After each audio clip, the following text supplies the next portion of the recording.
subscribe now and press the bell icon. Never miss an update. नमस्कार, आदाब, सत श्री अकाल। आप देख रहे हैं आपका अपना पसंदीदा चैनल ज्ञानदायिनी ऑनलाइन क्लास।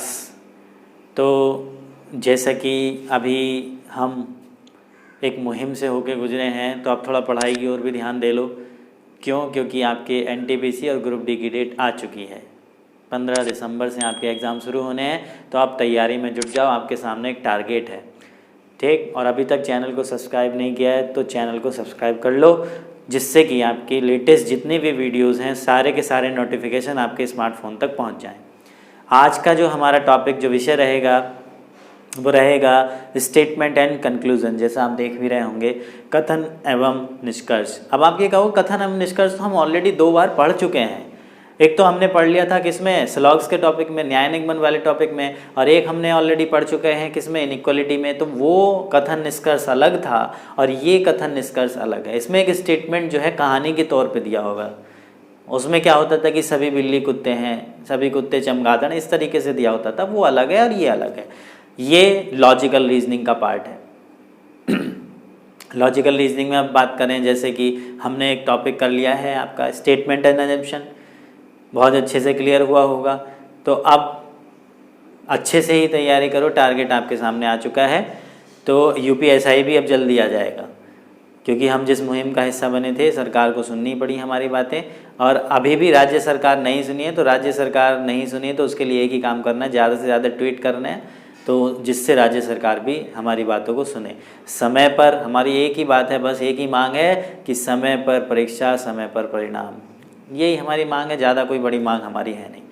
तो चलो टॉपिक को शुरू करते हैं। कथन निष्कर्ष के बारे में जान लेते हैं। कथन और निष्कर्ष क्या है, यानी निष्कर्ष क्या होता है। देखो, पूर्वधारणा और निष्कर्ष में अंतर मैंने पूर्वधारणा के टॉपिक, अजम्पशन के टॉपिक में भी बताया था कि निष्कर्ष कभी पूर्वधारणा नहीं होता और पूर्वधारणा कभी निष्कर्ष नहीं होती, ठीक है। निष्कर्ष का सीधा संबंध कथन से होना चाहिए। तो कुछ बातें हैं, उन बातों को ध्यान में रखना है। आप कभी भी कथन निष्कर्ष गलत नहीं करके आओगे। जैसे कि सीधी सी एक बात है, ये पॉइंट है, इनको याद करके चलना। निष्कर्ष का सीधा संबंध कथन से होना चाहिए। ये नहीं कि आपका कथन कुछ और दिया हुआ है, निष्कर्ष कुछ और है, तो वो गलत हो जाएगा। निष्कर्ष कथन से ही संबंध होना चाहिए उस निष्कर्ष का, यानी कथन के बिहाफ पे ही कही जानी चाहिए कोई बात, ठीक। अगला पॉइंट है पूर्व धारणा। पूर्व धारणा कभी निष्कर्ष नहीं होगी। पूर्व धारणा कभी निष्कर्ष नहीं होगी, यानी कि जो स्टेटमेंट के आधार पे, यानी कि ये स्टेटमेंट क्यों कहा गया होगा। पूर्व धारणा के टॉपिक मैंने आपको बताया कि पूर्व धारणा क्या होती है, कि ये स्टेटमेंट क्यों कहा गया है, तो वो क्या कहलाती है, पूर्व धारणा। उसके पीछे की धारणा, कथन को कहने के पीछे की धारणा क्या कहलाती है, पूर्व धारणा। और अगर मैं निष्कर्ष की बात करूँ तो निष्कर्ष उस कथन से निकाला हुआ निष्कर्ष, कि इस कथन के आधार पे ये कथन कहा गया है तो इसका निष्कर्ष क्या होगा, वो हमें बताना होता है। और ये कथन क्यों कहा गया है, तो वो पूर्व धारणा होती है, ठीक है। अंतर समझ रहे हैं, ठीक। उसके बाद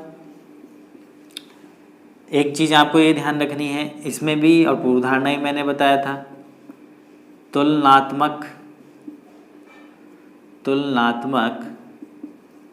निष्कर्ष गलत होते हैं। यानी कि किसी भी इस निष्कर्ष में अगर तुलना की जा रही है तो वो हमेशा कैसा होगा, गलत होगा, ठीक है। ये सीधी सी बातें हैं, बस इनको ध्यान में रखना है, ज़्यादा कोई इसमें बड़ी बात नहीं है। और मैं आपको बता चुका हूँ कि कथन का सीधा संबंध होना चाहिए निष्कर्ष से। निष्कर्ष जो है उसका सीधा संबंध कथन से निकलना चाहिए, ये नहीं कि अलग से हो, ठीक। पूर्व धारणा कभी निष्कर्ष नहीं होगी। तुलनात्मक निष्कर्ष आपके कैसे होंगे, गलत होंगे, ठीक है। अब आपको स्टेटमेंट में कुछ भी कहा है उसको सत्य मानते हुए फिर उसका निष्कर्ष निकालना होगा, ठीक है। ये लाइनें ऊपर ही लिखी होती हैं, इसको रटने की ज़रूरत नहीं है, बस आपको सही गलत की मैं पहचान बता रहा हूँ, कौन सा निष्कर्ष सही होगा कौन सा गलत होगा, ठीक। अगर कथन से हटके कोई बात की जा रही, कथन से सीधा संबंध नहीं है, तो वो निष्कर्ष कैसा हो जाएगा, गलत हो जाएगा। ठीक। जैसे कि अगर आपका कथन, जैसे अभी एक एग्जाम्पल के थ्रू हम इसको समझते हैं कि एग्जाम्पल क्या है। एग्जाम्पल के थ्रू समझो तो अच्छे से समझ में आएगा आपकी। जैसे एक एग्जाम्पल आपको दिया हुआ है, कथन दिया हुआ है, सभी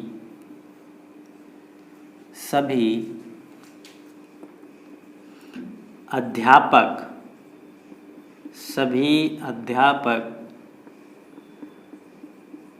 मोटर साइकिल से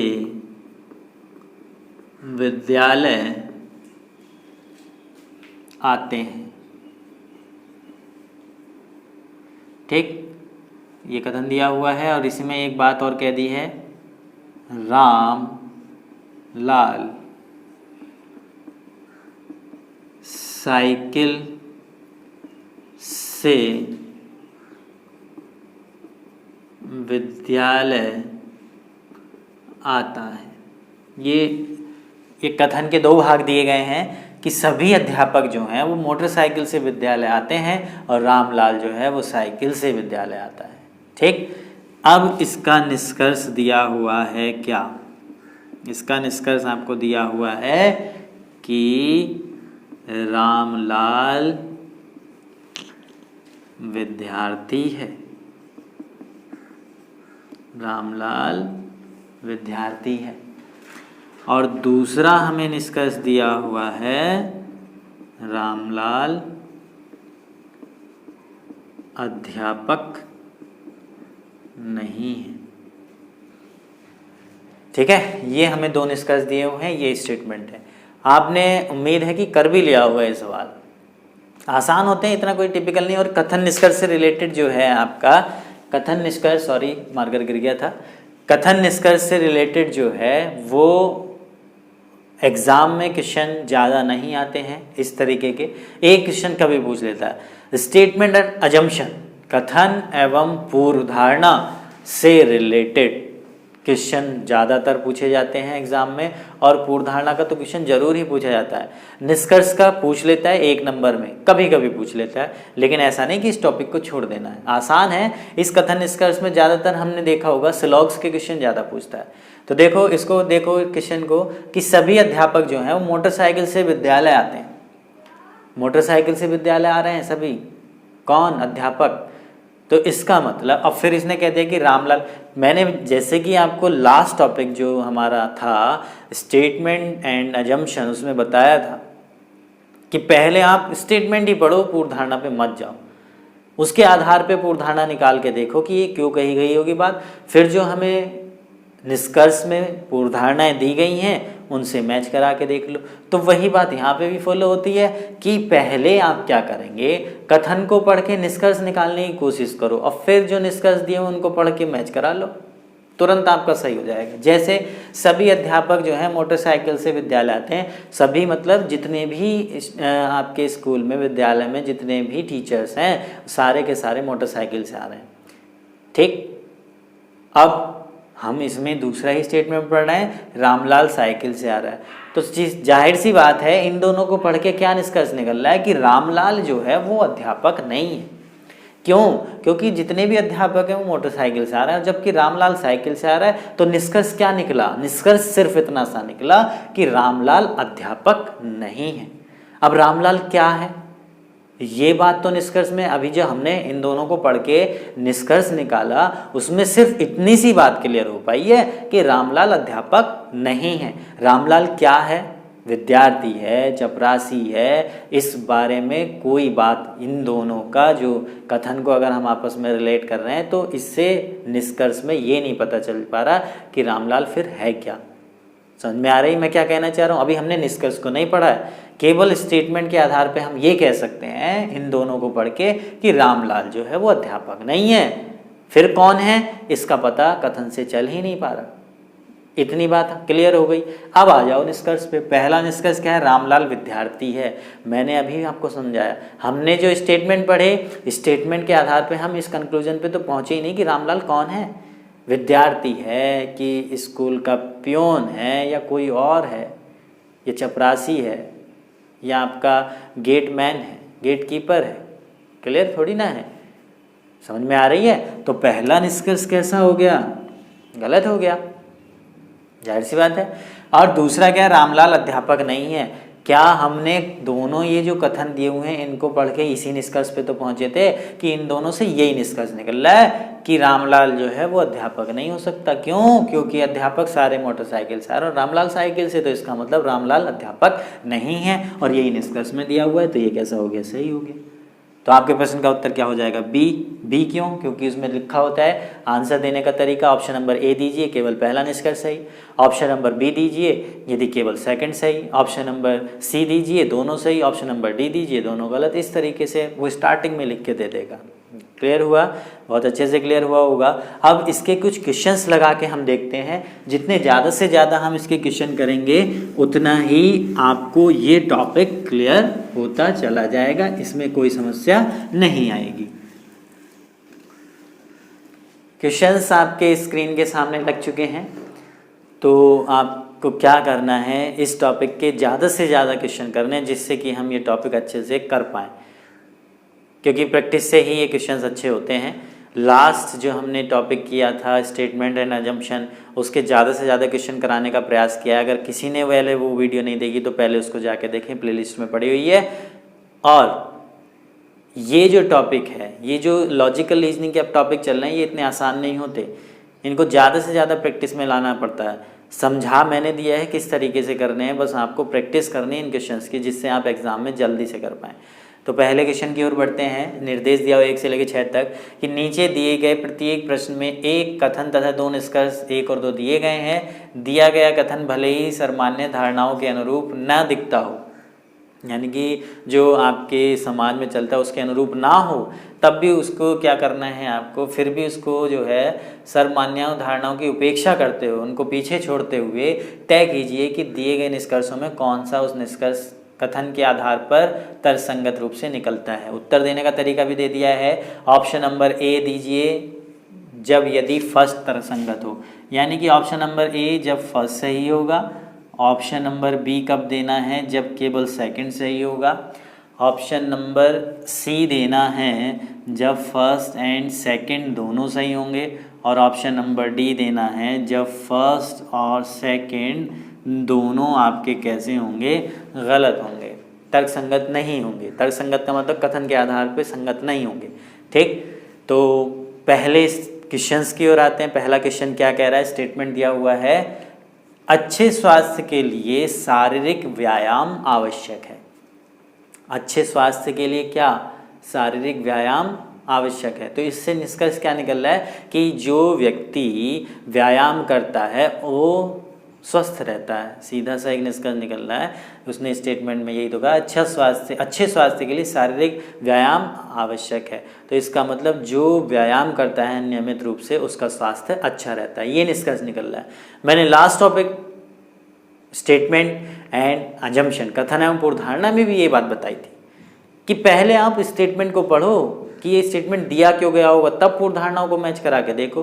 तो वही चीज़ यहाँ भी फॉलो होती है कि आप पहले कथन को पढ़ के देखो कि इसका निष्कर्ष क्या निकल रहा है। निष्कर्ष पे एकदम मत पहुँचो, तभी तो हम ये सवाल 100% सही नहीं कर पाते। हमने कथन को पढ़ा, उसने स्टेटमेंट में दिया है कि अच्छे स्वास्थ्य, अगर आपको स्वस्थ रहना है, अच्छा स्वास्थ्य चाहिए तो उसके लिए व्यायाम जरूरी है। तो इसका मतलब जो व्यक्ति नियमित रूप से व्यायाम करता है वो स्वस्थ रहता है, ये इसका निष्कर्ष है। अब पहला निष्कर्ष दिया हुआ है इसका कि जॉन 70 वर्ष की आयु में टेनिस खेलता है। कथन से कोई सीधा संबंध, सीधा रिलेट कर रहा है क्या? ये पहला क्वेश्चन है। पहला निष्कर्ष कैसा हो गया? गलत हो गया। क्यों? क्योंकि ये कथन से रिलेट ही नहीं कर रहा। जॉन की कोई बात कही कि 70 वर्ष की आयु में टेनिस खेलता है, बहुत अच्छी बात है, खेलता है तो, लेकिन स्टेटमेंट के आधार पे तो सही नहीं है। और मैंने आपको स्टार्टिंग में बताया भी है कि कथन का सीधा संबंध होना चाहिए निष्कर्ष से, तभी सही होगा। अगला निष्कर्ष है अनियमित आदतों वाले व्यक्तियों को अस्पताल जाना पड़ता है। तो हमने स्टेटमेंट जो पढ़े थे उस स्टेटमेंट के आधार पे जो हमने निष्कर्ष निकाला था उस निष्कर्ष के आधार पे तो कोई मैच ही नहीं हुआ, तो दोनों कैसे हो गए? गलत। अनियमित आदतों वाले को अस्पताल जाना पड़ता है, नहीं, कथन से तो सीधा संबंध नहीं हो रहा ना इसका। तो कथन से जब व्यापक कर दिया गया है निष्कर्ष को तो कैसा हो जाएगा? गलत। तो दोनों गलत हैं, तो आपके प्रश्न का उत्तर क्या हो गया? डी। तो पहले प्रश्न का उत्तर, पहले सवाल का जो आंसर है आपका वो क्या हो गया? डी। उम्मीद कर रहा हूँ अच्छे से क्लियर हो रहा होगा, कमेंट बॉक्स में ज़रूर बताया करो, ठीक। उसके बाद अगला क्वेश्चन क्या है? क्वेश्चन नंबर सेकंड को पढ़ते हैं एक बार। साहसी व्यक्तियों का भाग्य भी साथ देता है। एक कथन दिया हुआ है, इसके आधार पर क्या निष्कर्ष निकल सकता है कि जो व्यक्ति साहसी होगा उसका भाग्य भी, यानी कि अगर वो उसकी सेना जैसे कोई बहादुर साहसी राजा है तो अगर वो युद्ध हारता हुआ भी होगा तो वो भी जीत जाएगा, क्योंकि वो साहसी है, उसने हिम्मत नहीं छोड़ी। समझ आ रही है कि जो व्यक्ति साहसी होता है उसका भाग्य भी साथ देता है। क्यों? क्योंकि उसने हिम्मत नहीं छोड़ी है, उसे लगता है कहीं ना कहीं मैं कामयाब, तो उस भाग्य भी उसका साथ देता है। भाग्य भी उन्हीं का साथ देता है जो साहसी और मेहनती होते हैं। कहने का मतलब ये है, ठीक। पहला निष्कर्ष है कि कायर व्यक्ति अपनी वास्तविक मृत्यु से पहले भी कई बार मर जाते हैं। कायर व्यक्ति भी कैसा हो गया? खुद बता दोगे अब अपने आप। बस इतनी सी चीज़ मुझे स्टार्टिंग समझानी थी, सारे के सारे क्वेश्चन अब अपने आप कर लोगे। पहला निष्कर्ष गलत। कायर व्यक्ति की बात हो रही क्या? नहीं हो रही ना, स्टेटमेंट के जस्ट अपोजिट कर दिया उसने। तो वो साहसी की बात कर रहा है, वो कायर लेके आ गए, तो कैसा हो गया? गलत।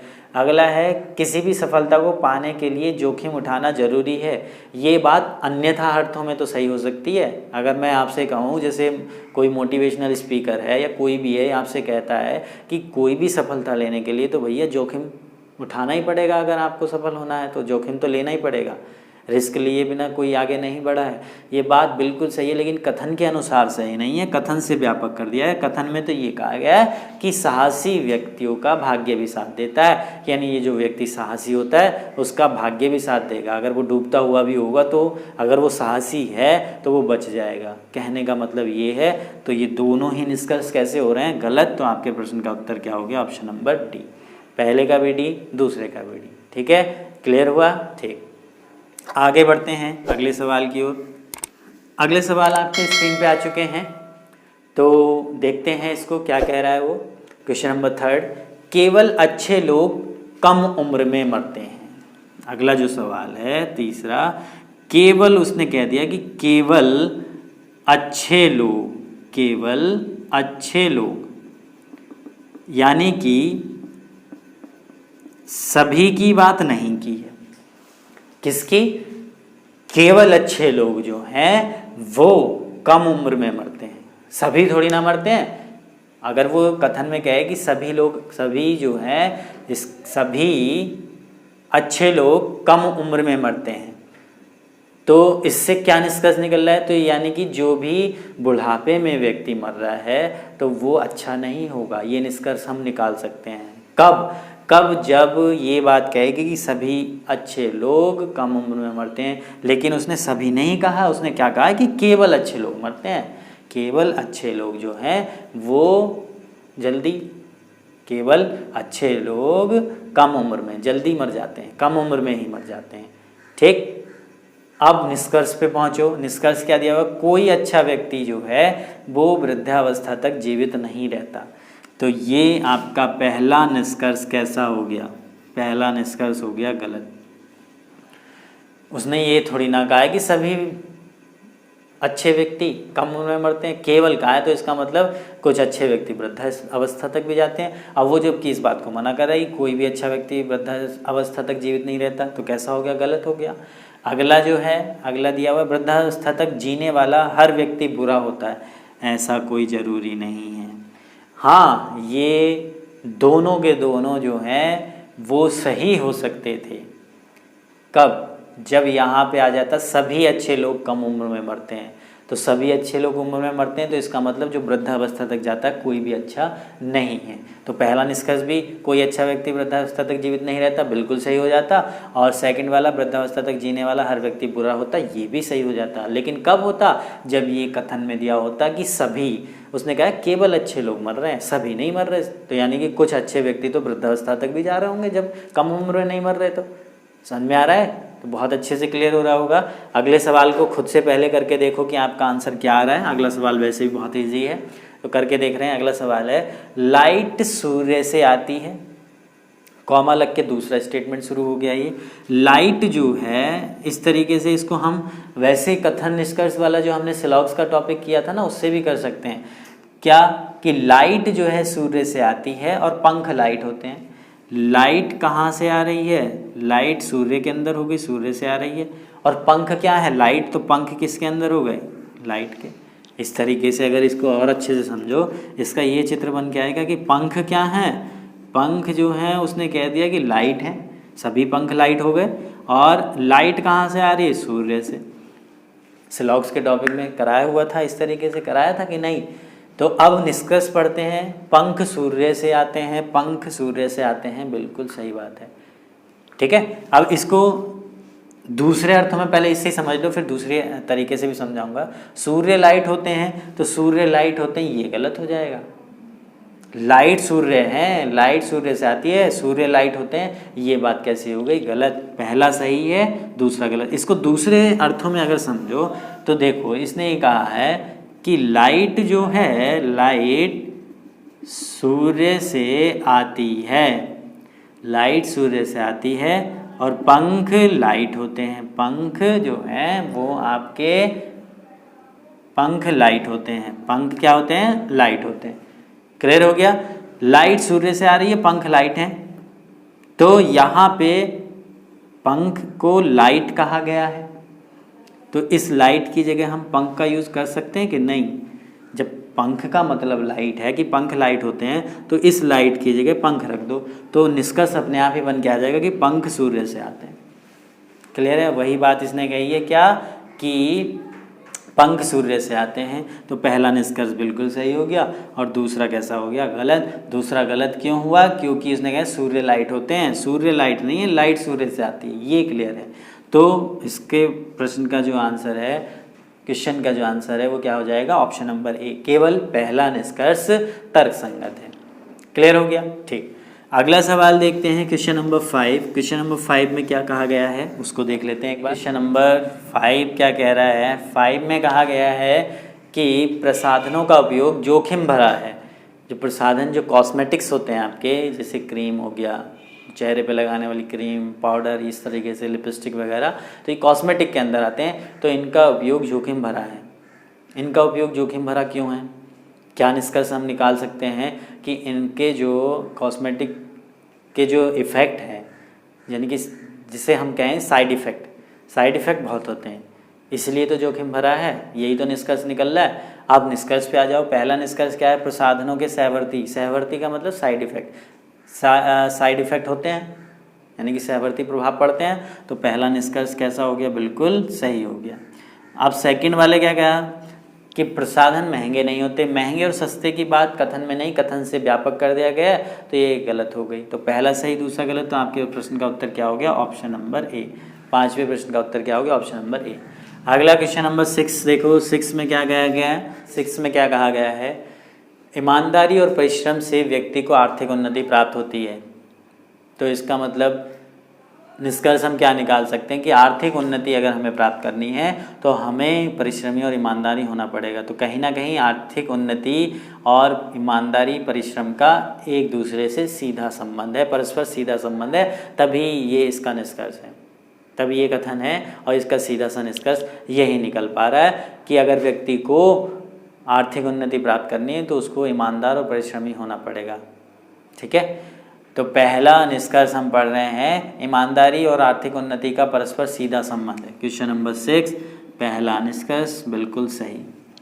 अगला है कि परिश्रम और ईमानदारी हमेशा लाभकारी होते हैं। तो अब खुद सोचो ये बात, जब आर्थिक उन्नति प्राप्त हो रही है, अब व्यक्ति फलना फूलना चाह रहा है, आर्थिक उन्नति करना चाह रहा है, तो वो उन्नति जो होती है, आर्थिक उन्नति, वो लाभकारी होती है या दुखदायी होती है? लाभकारी होती है ना। तो इसका मतलब जो व्यक्ति ईमानदारी और परिश्रम करता है वो हमेशा फ़ायदे में रहता है। उसे अपना टारगेट जो परिश्रम कर रहा है, ईमानदारी से, मेहनत के साथ पढ़ रहा है, जैसे आप ही लोग हो, तो आपको लक्ष्य एक ना एक दिन जरूर मिल जाएगा। और लक्ष्य मिल जाएगा तो वो लाभकारी है कि दुखदायी है? लाभकारी तो है। तो इसका मतलब परिश्रम और ईमानदारी हमेशा लाभकारी होते हैं। कथन से ही सीधा निष्कर्ष निकल रहा है, तो दोनों ही हमारे निष्कर्ष सही हो गए। तो आपके प्रश्न का उत्तर क्या हो गया? ऑप्शन नंबर सी में लिखा हुआ फर्स्ट और सेकंड दोनों फॉलो करते हैं। इसमें या वाली कंडीशन नहीं है, कभी आप सोचो। फिर आगे बढ़ते हैं, आपके क्वेश्चन स्क्रीन पर आ चुके हैं। क्वेश्चन नंबर 7 देखो, जब पेट्रोल की कीमतों में वृद्धि होती है तो 4 पहिए वाले वाहनों की बिक्री कम हो जाती है। यानी कि जब जब पेट्रोल बढ़ेगा, पेट्रोल की कीमत बढ़ेगी तो कारों की बिक्री जो है वो कम हो जाएगी। ये हो गई आपकी कार बिक्री कम। कार लोग व्यक्ति कम खरीदेंगे, क्यों? कि पेट्रोल महंगा हो गया भैया, पेट्रोल से ही तो चलेगी कार, तो कैसे हम इसको अफोर्ड कर पाएंगे? मत खरीदो, जब सस्ता होगा तब खरीद लेंगे, यही थिंकिंग रहेगी। अब नेक्स्ट ही कथन में 2 कथन दिए हुए हैं। नेक्स्ट यह कारों की बिक्री बढ़ गई है, कि इस समय जो है वो कारों की बिक्री बढ़ गई है, इस समय कारों की बिक्री बढ़ी हुई है। तो क्या हो सकता है? अब जब ये एक दूसरे के व्युत्क्रमानुपाती हैं, यानी कि पेट्रोल बढ़ रहा है तो कारों की संख्या, कार कम खरीद रहे हैं, अब कारों की बिक्री बढ़ गई तो इसका मतलब पेट्रोल की कीमतें गिरी हुई होंगी। यही सीधा सा निष्कर्ष निकल रहा है। अब निष्कर्ष पे आ जाओ। पहला निष्कर्ष क्या है? पेट्रोल की कीमतें कम हो गई हैं। बिल्कुल सही बात है, यही निष्कर्ष सही होगा। बाकी को पढ़ने की जरूरत नहीं, ABCD केवल 4 निष्कर्ष दिए हुए। अब इनके आंसर ये नहीं देने, इसके निष्कर्ष ऑलरेडी दे दिए उसने, इसमें कोई ऊपर नहीं है। 1 से 6 तक के लिए कंडीशन थी ये वाली, ये जो थी 1 से 6 तक के लिए थी। अब आगे को उसके निष्कर्ष खुद दिए हुए हैं, तो पहला ही निष्कर्ष सही हो गया।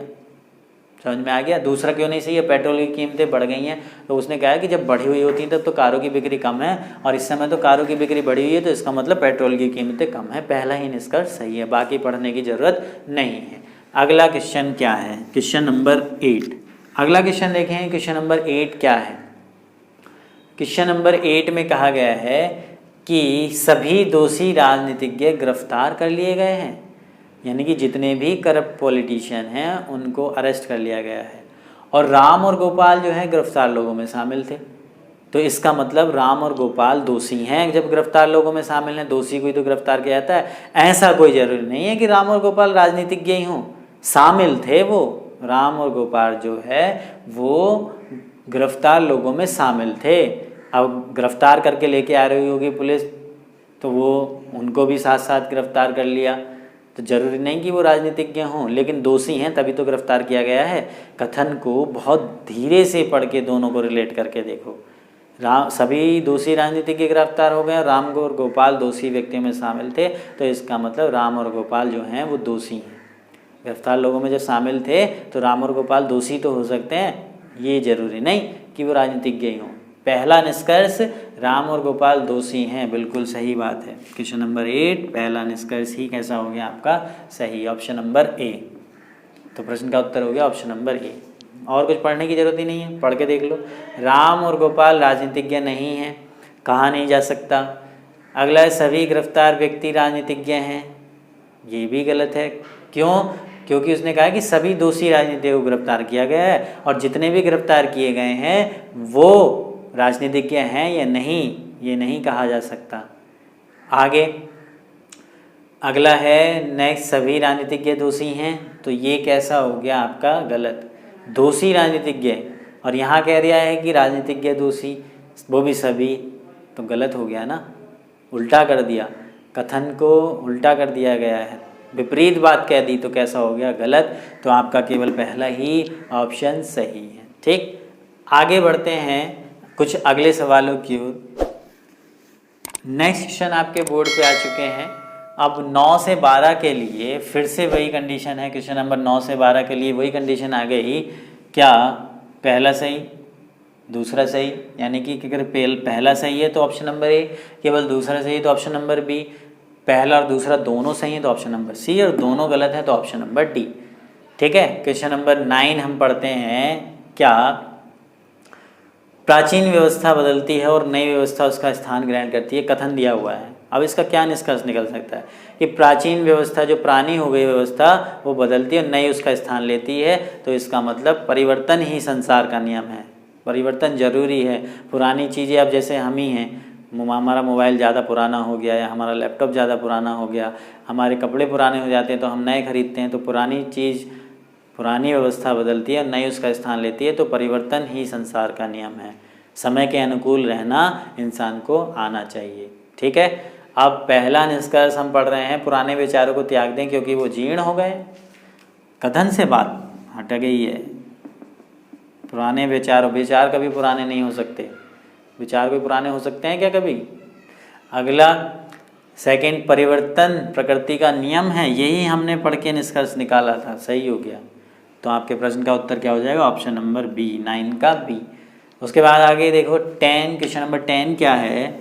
अधिकांश छात्रों के पास अत्यधिक तेज दिमाग है।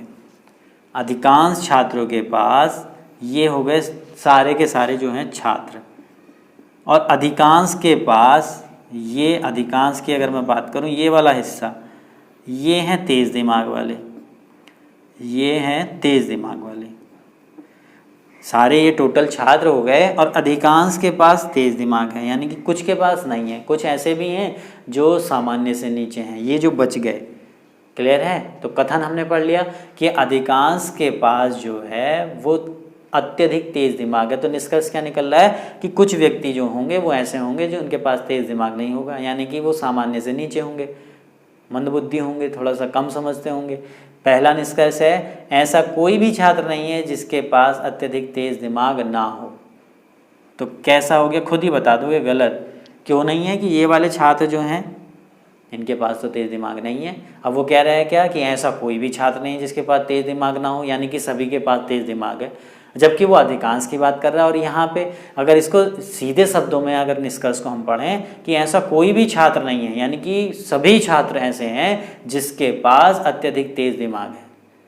तो सभी के पास थोड़ी, अधिकांश के पास है। तो पहला निष्कर्ष कैसा होगा? गलत। दूसरा निष्कर्ष क्या दिया हुआ है कि कुछ छात्र ऐसे हैं जो सामान्य से नीचे हैं, बिल्कुल सही बात है। यही तो हमने कथन को पढ़ के निष्कर्ष निकाला था।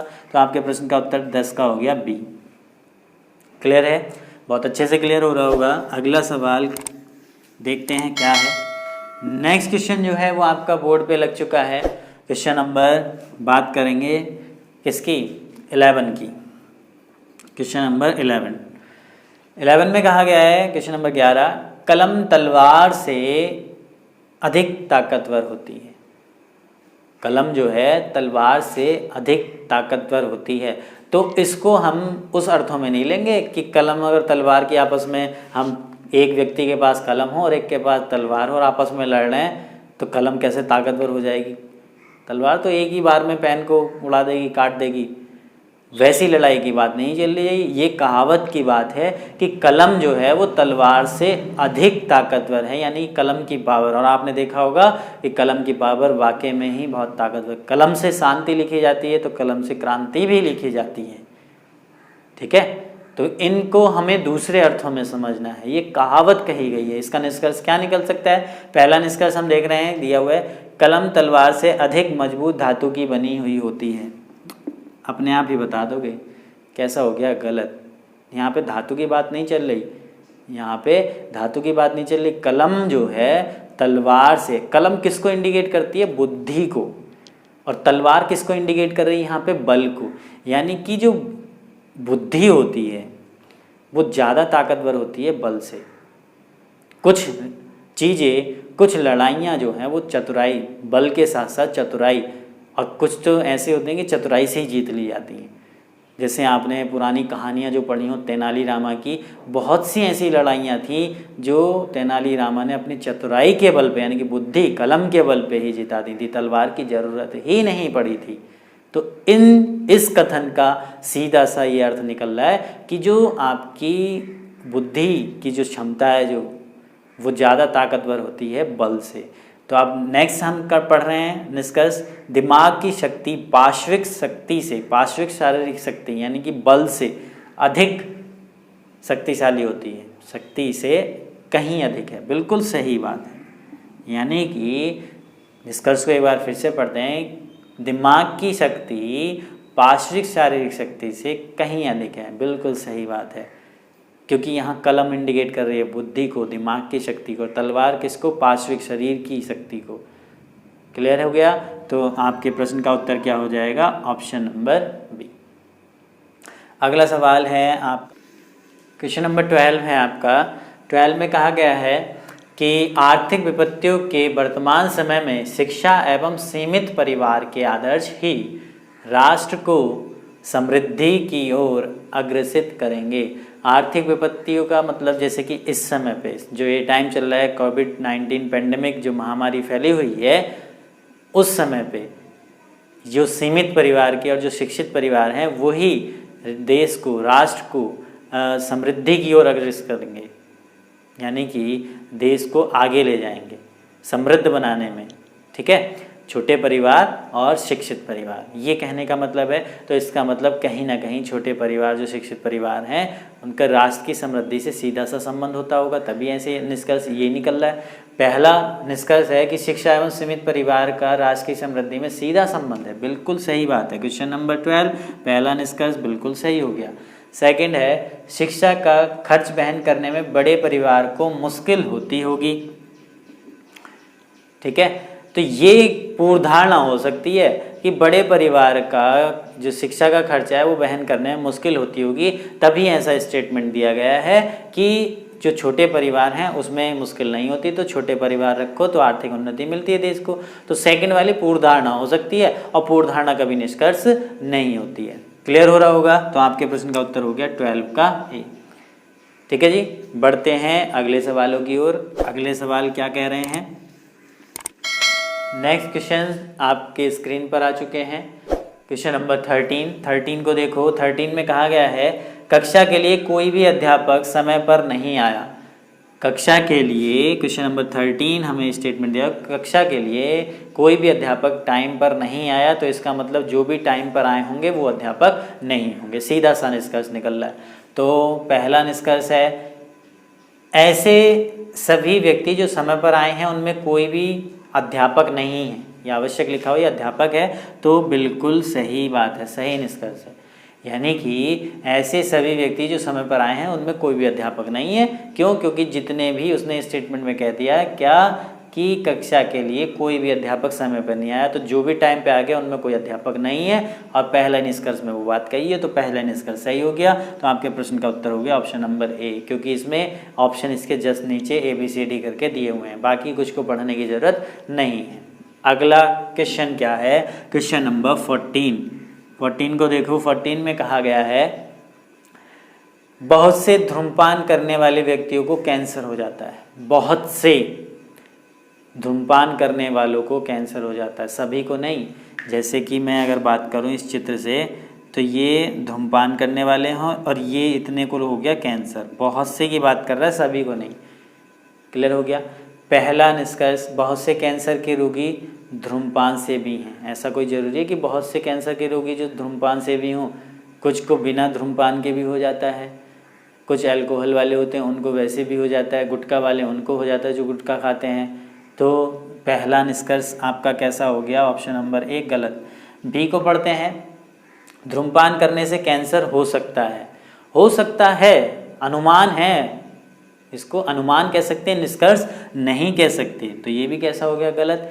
तीसरा क्या है? अधिकांश से धूम्र सेवियों को कैंसर हो जाता है, ये निष्कर्ष बिल्कुल सही है। देखो यहाँ पे हम देख भी रहे हैं, अधिकांश को क्या हो जाता है? कैंसर हो जाता है जो धूम्रपान करते हैं, सभी को नहीं, सभी को नहीं। कथन से सीधा संबंध निकल रहा है और यही निष्कर्ष निकल रहा है, क्योंकि कथन में कहा था कि बहुत से धूम्रपान करने वाले व्यक्तियों को कैंसर हो जाता है, यानी कि जो अधिकांश से धूम्रपान करते हैं वो कैंसर के रोगी हो जाते हैं। ठीक है, तो आपका ऑप्शन नंबर सी सही हो गया। आगे बढ़ते हैं कुछ अच्छे सवालों की ओर। नेक्स्ट क्वेश्चन आपके स्क्रीन पर आ चुके हैं। क्वेश्चन नंबर 15 हम देख रहे हैं। यदि किसी नगर में चल रहे वाहनों की संख्या 1992 में 2.3 लाख, अब इसको एक चार्ट के थ्रू हम समझेंगे। ये क्वेश्चन नंबर है आपका क्वेश्चन नंबर 15। ये हम एक चार्ट आप बना लेंगे इस तरीके से। यहाँ पे आपका हो गया वर्ष, इस लाइन को मैं इंडिकेट कर रहा हूँ किससे? वर्षों से, और इसको मैं वाहनों की संख्या, वाहनों की संख्या। ठीक है, इस तरीके से चार्ट बना के प्रिपेयर कर रहे हैं, इससे अच्छे से क्लियर होगा। यहाँ पे वर्ष हमें जो दिए हुए हैं उनको देख लेते हैं एक बार। 92 है, 93 है, उसके बाद 99, 95, 96। तो इनको लगातार लगाओ। ये हो गया आपका 92, फिर उसके बाद आपका हो गया ये 93 मान लो, 94, 95, 96, 97, 98 और 99, ये हमने मान लिया। और इधर जो है संख्या किस तरीके से चल रही है, 2.3, 2.41 और आपका 2.36, यानी कि 2 के अप्रॉक्स रह रही है। तो इसको इस तरीके से मान लो आप, ये हो गई आपकी 0.5। ये यहाँ पे वाहनों की संख्या लिख देते हैं, 0.5 हो गई, ये आपकी 1 हो गई, ये आपकी 1.5, ये आपकी हो गई 2, 2.5 और ये हो गई आपकी 2.5, ये हो गई 3, क्योंकि 3 से ज़्यादा नहीं है, ये पैमाना मान लिया हमने। तो उसने कहा है कि 1992 में 2.3 लाख, 1992 में कितनी थी, 2.3, तो लगभग यहाँ पे आ जाएगी। इस तरीके से मैंने ये शो कर लिया, ये आ गई 2.3। ठीक, उसके बाद आगे उसने कहा है कि 92 में इतनी हो गई, 93 नहीं दिया हुआ है हमें, 93 दिया हुआ है, 2.41 यानी कि थोड़ा सा इससे ज़्यादा और इससे कम। तो ये हो गई आपकी 93 में 2.41, 2.3, 2.41, ये सारी जो हैं लाख में चल रही हैं। ठीक, आगे 93 के बाद 94 दिया हुआ है क्या वर्ष, 94 नहीं है, सीधा 95 है। 95 में 2.36, इन दोनों के बीच में कहीं रहेगी 95 में, ये हो गई आपकी 2.36। और 95 के बाद 96 में कितनी दी हुई है, 96 में 2.29, यानी कि इससे थोड़ा सा कम होगी 2.29, ये हो गई आपकी 96 में 2.29।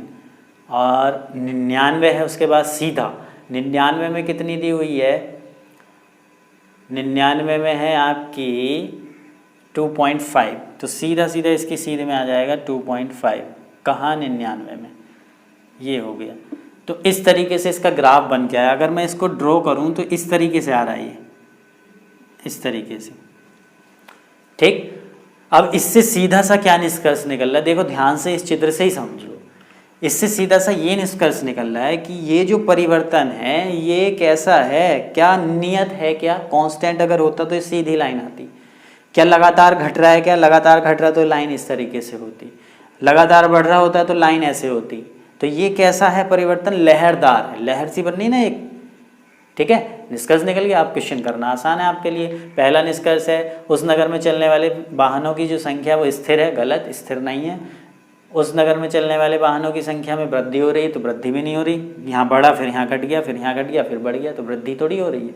अगला क्या है, चलने वाले वाहनों की जो संख्या में परिवर्तन लहरदार है। ऑप्शन नंबर सी आपके प्रश्न का क्वेश्चन नंबर ये था आपका 15 का हो गया सी, परिवर्तन जो है वो लहरदार है।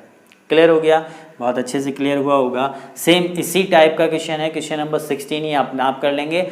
मैं थोड़ा सा ये बता देता हूँ, इसमें ये जो दिया हुआ है 1990 में 13.75 है।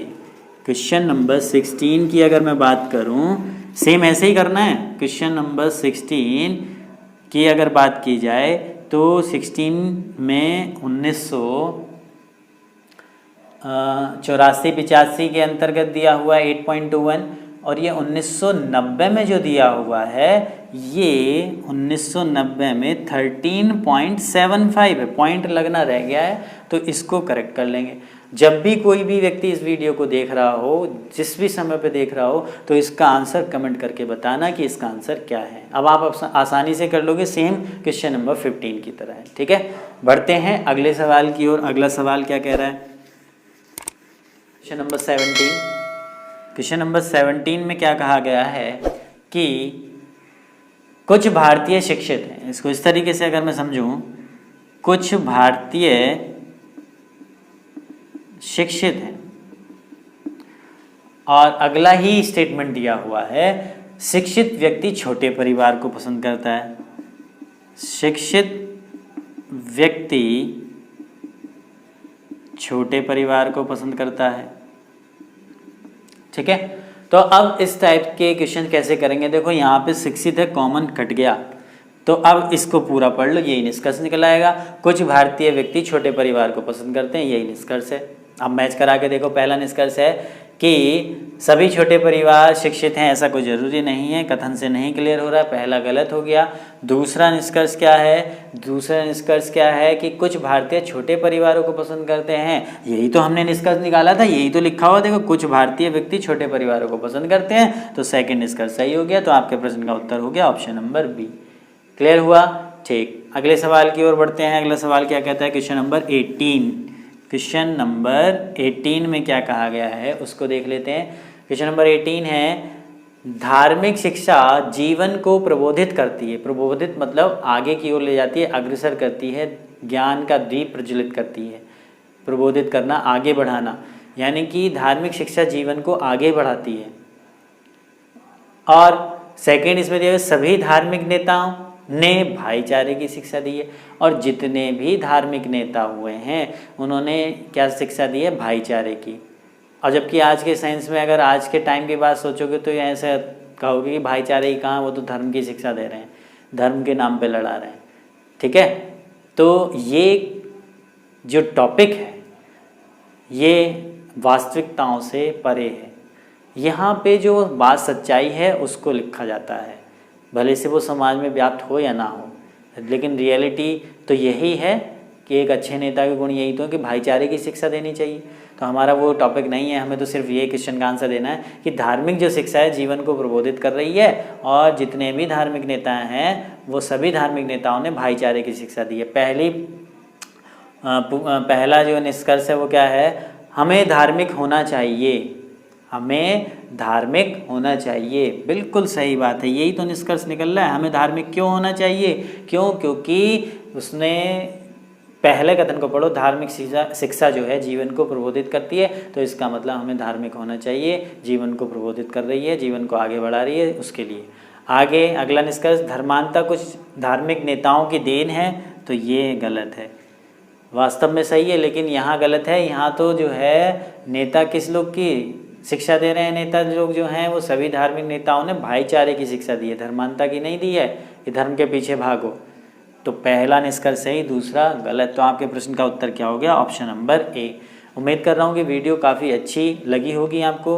अच्छी लगी है तो कमेंट में अपनी राय ज़रूर दें, और अगर अच्छी नहीं भी लगे तो उसको डिसलाइक करें, ताकि पता चले कि हम मेहनत कर रहे हैं वो सही है या नहीं है, और ज़्यादा मेहनत की ज़रूरत है या नहीं। ठीक है, आप लोग अपनी राय ज़रूर दिया करो। वीडियो पसंद आए तो लाइक करो, नहीं पसंद आए तो डिसलाइक करो, कुछ तो करो, कमेंट में अपना बताओ तो। ठीक है, तो मिलेंगे फिर अगले टॉपिक में। ये आपका कथन निष्कर्ष का टॉपिक मेरे लिए ख़त्म हो गया। मतलब आपको ज़्यादा से ज़्यादा क्वेश्चन अब जो करने हैं वो आपके अपने प्रैक्टिस सेट और जो भी आपके पास बुक है उसमें से करके देखने हैं। इस टॉपिक का एक क्वेश्चन ज़रूर मिल जाता है, ज़्यादा नहीं आता। ज़्यादा तो अब आपके एग्ज़ाम में पूर्व धारणा अजम्पशन वाला बहुत आता है, ये तो इतना नहीं आता। ये कथन निष्कर्ष के और दो टॉपिक हो गए ना आपका, इनइक्वालिटी वाला, स्लॉग्स वाला, उसमें ज़्यादा पूछ लेते हैं। ठीक है, तो मिलेंगे अगले टॉपिक में। तब तक के लिए घर पे रहें, सुरक्षित रहें और देखते रहें अपना पसंदीदा चैनल ज्ञानदायिनी ऑनलाइन क्लास।